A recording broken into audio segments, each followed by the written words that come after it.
Hi! If you don't know already, August is Women in Translation Month, and if you know anything about me, I pretty much exclusively read books written by women. Not intentionally, I'm sorry, but I do have a lot of books to recommend that are translated from their original language into English and written by women. I do have a few hard copies here, actually, that we will get to, but I read a lot on my Kindle, so we're going to start off with a book that I don't have a hard copy of, I'm sorry. The first author that I want to recommend is Beatriz Serrano, and I'm going to recommend the book Discontent. The translation that I read was by Faye Lethem, and it was translated from Spanish. The book is set in Spain. Our narrator in Discontent has a marketing gig at a big company, and she is extremely depressed by every aspect of capitalism and every aspect of holding a job in, a big corporation where you have to be kind of fake friendly to everyone around you, even if you're not really feeling it that day. And before the book even starts, she had a coworker who kind of felt similar, and they sort of connected about that, but the coworker passed away. And she kind of thinks that the whole company sort of glossed over that and didn't really address it very much and just kind of moved forward with, some niceties about her from time to time, but not really dealing with it. She is extremely disillusioned with life, both at work and outside of work when she gets home. She numbs herself with a lot of different drugs at all times, and I would say she's addicted, kind of, to YouTube. She uses it both at work and at home to just kind of escape from everything and, be part of a different world for a little bit. She's very pessimistic, she's very antisocial, and the crux of this book is that her company has a mandatory retreat that everybody has to go on to kind of it's, one of those team building things that they do in the woods or whatever big companies do. So we spent some time with her in the weeks leading up to that, just kind of seeing her day-to-day routine, how she goes to work, what she has to deal with there, when she goes home and just tries to escape everything. And then she goes on this retreat with the rest of the company. And I really like the turn that it took here. I really like the path that she goes down to kind of deal with how disconnected she feels from all of her coworkers and just the world. And I thought that it was a good twist and kind of resolution to the way that she had been feeling that whole book.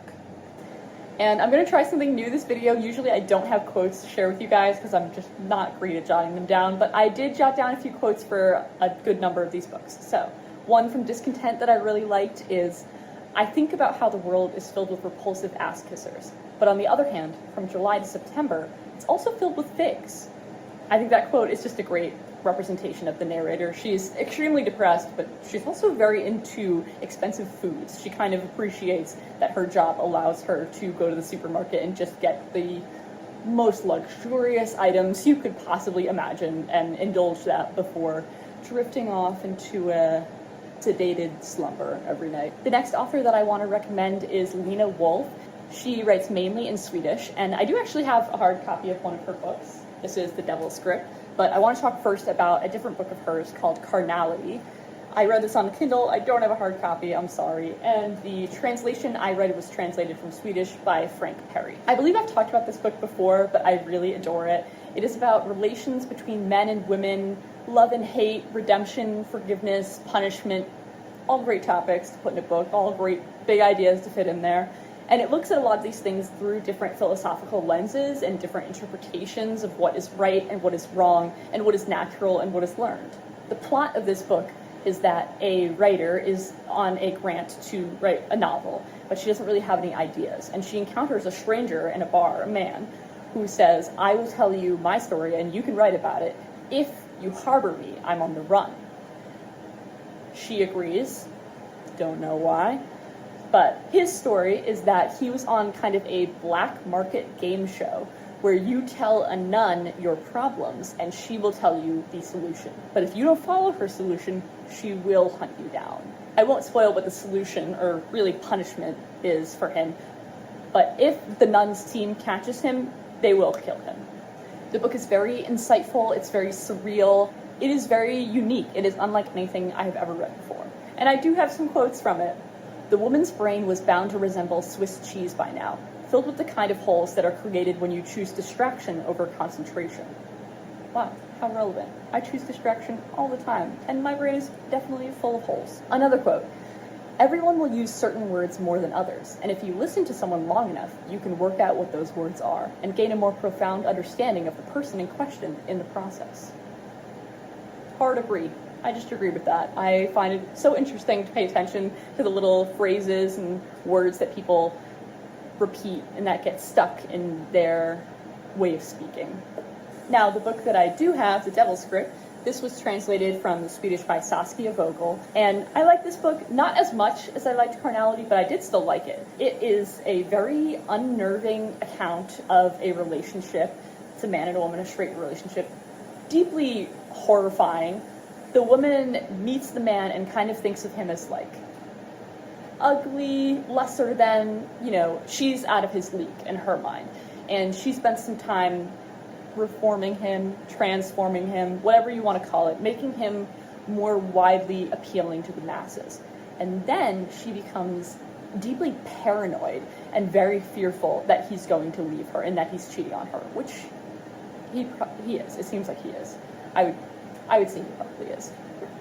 And she just spirals out of control and gets herself into extremely dangerous situations, trying to prove to him that he needs her and that they have to be together.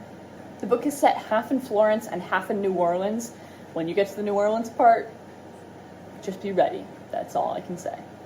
A relevant point that I forgot to mention about The Devil's Script is that the narrator actually knows multiple languages, and she has sort of this compulsion, I would say, to often repeat things in the multiple languages that she knows and make sure that she doesn't ever forget anything or mistranslate anything, which obviously is relevant to the theme of our video today. The next author I want to recommend is Emanuela Anechoum, and the book I really enjoyed of hers was Tangerinn, which was translated from the Italian by Lucy Rand. Tangerinn is about both a father and a daughter. Their chapters are intertwined throughout the book. And in the daughter's timeline, the father has just passed away. The daughter had left her home in southern Italy to immigrate to the UK, whereas her father was originally from Morocco and had immigrated there before starting his family. After he dies, she leaves the UK to go back to southern Italy and be with her mother and her sister during this time, and to consider whether or not she wants to take over her father's bar, as was in his will, that her and her sister should run the bar together. Her father's chapters are much earlier, obviously before he died. They are about when he was deciding whether or not to leave Morocco and immigrate to southern Italy. This book is about leaving home, about finding yourself, and about whether you need to leave home to find yourself. I do have a quote from this one. Far from there, you would be able to start again from scratch, be whoever you wanted to be. But didn't choosing who you wanted to be mean deciding to be someone else? Did you really need to cross the sea to find yourself? Weren't you already there? Was it not you who postponed leaving? Who beat Samir at cards? Who kissed the palms of Jitta's hands? I think that perfectly sums up everything that this book tackles and deals with. If you have left your home and you are conflicted about it, read this book. The next author that I want to recommend to you is one of my favorites, Izumi Suzuki. I'm going to talk about two of her books, and I actually have hardcovers of both of them. Here they are. Izumi Suzuki was also a model, so I believe both of these pictures are of her. I know this one is for sure. I think, yeah, that one is as well. Very beautiful pictures. First one we'll start with is Set My Heart on Fire, which is about a girl who is deep in the underground rock scene of Japan in the 70s. She's not super into, the musicians or anything, but she's just kind of involved in that world. We follow her as she ages out of kind of going to shows and things like that, and as she becomes intertwined with different men, a lot of whom she doesn't care that much about, but eventually she does find one that she cares a lot about, who proves to be very unreliable. She's also very into drugs, and a lot of them are disorienting for her, which affects the narration style, obviously. I think this book is about gender dynamics in Japan at that time, and also about acceptance of the way your life turns out, even when you don't have full control over that. The other book of Izumi Suzuki's that I want to recommend is Terminal Boredom. This is a book of short stories. They are all science fiction, which is mostly what she writes. This Set My Heart on Fire is kind of the exception. Most of her books are short story collections of science fiction. They focus on technology and gender and power, and if you are into science fiction at all, I would definitely recommend giving her work a read. Set My Heart on Fire was translated by Helen O'Horan, and Terminal Boredom was translated by a variety of authors, so I will just show you instead of reading them all out loud. The next author I want to recommend is Eva Heller. She was a famous German cartoonist and satirist, and she wrote, I believe, just one novel that I have right here. It is called With the Next Man, Everything Will Be Different. And if you can guess, the reason I picked it up is because that is one of the catchiest titles of all time, to me specifically. But I saw it at the library, I saw that on the spine, and I was like, I need to get a hold of that. This version was translated from the German by Krishna Winston. With the Next Man, Everything Will Be Different is very comedic, as you can imagine, based on Eva Heller's background. It is about a young undergraduate film student who is extremely naive, extremely young, and just kind of messing everything up, if I can be honest with you. She makes a lot of mistakes that she does not have any self-awareness about whatsoever, which is part of the comedy in the book. When the book starts, she is living with a man. They have a very serious relationship. I can't recall if they're engaged, but if not, they're close to it. And very quickly, that falls apart. And so she spends a lot of time thinking, well, if I can just get this guy, then everything's going to change. If I can just get this guy, then everything will be better. And obviously, as you can guess, that doesn't always work out in her favor. It very rarely does. I think it's a romp. You know, you read it, you laugh at her. That's really it. The next author I want to recommend to you is Maud Ventura. I read her book, My Husband, which was translated from the French by Emma Ramadan, and I really, really liked it. Our narrator is a housewife who is very paranoid and very anxious about whether or not her husband loves her enough and if he is straying from the marriage at all. She spirals all the time, very deeply, about her marriage, and it leads her to some questionable actions as well. Definitely a good book for anybody who thinks that they have an anxious attachment style, or anybody who just likes a really paranoid narrator. I know Maud Ventura just released a new book as well. I'm looking forward to reading that one. The last author that I want to recommend to you is Magda Szabó. I read, I believe, her most famous novel, The Door. I read the translation by Len Ricks, which was translated from Hungarian, and it blew me away. Really, really, really great novel. Obviously a classic for a reason. It's told from the perspective of a housewife who hires a housekeeper who is kind of older, and she is extremely set in her ways. She has a lot of very rigid rules about how she will do things and how things are to be done in the home, and she doesn't care that it's not her home. She's going to do things her way. Initially, the housewife is not super into that because, you know, it's her house, and now this random woman is kind of in charge of things and running everything. But the book follows them for a long, long time, multiple years, and over time she becomes attached to the woman and really appreciates the way that this woman runs their home and all of her more interesting quirks and preferences. This book is about respecting somebody's confusing boundaries and rules and becoming attached to somebody who is aloof and set in their ways. It's also obviously about class. You know, we've got the housekeeper and the more well-off people who hire her.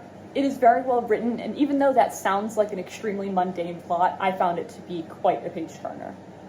All right, that was 7 different female authors in 7 different languages. If you were keeping track, a lot, not all, but most of the authors that I recommended are from European countries. So if you have a recommendation for an author who is not European and writes novels like this, I would love to hear it. I am very open to reading more translated fiction. I love all the stuff I've read so far. These are just 7 of my favorites. Thank you so much for watching this. Keep reading translated fiction this month and every month.